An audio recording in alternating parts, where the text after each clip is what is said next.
إنها بعد ذلك الكرة إلى خارج أرضية الملعب. يا لهذا الجو الجميل، يا ليالي رمضان الجميلة، ويا لهذا اللقاء المميز والجميل. شكرا لكل الجماهير المستمتعة خلال هذه اللحظات.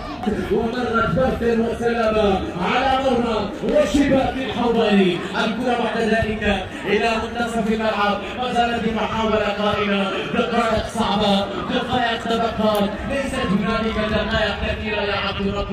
لا تضيع الأهداف، لا تضيع التقدم، لكنها اصطدمت بالحائط البشري. تحولت بعد ذلك ارسال الكرة الى وسام، رأسية، يا سلام مقصية يا دهماش. لو اكتملت يا دهماش كان بامكانه ان يكون هدف البطولة. ارتقى الى المستوى المطلوب، والنتيجة حتى الان تعادل ما بين الفريقين. هنا حافظ ينظر خلال هذه اللحظات لتفاصيل هذا اللقاء الجميل جدا والمميز. يوثقون الكبار الصغار، يوثقون هذه اللحظات الجميلة.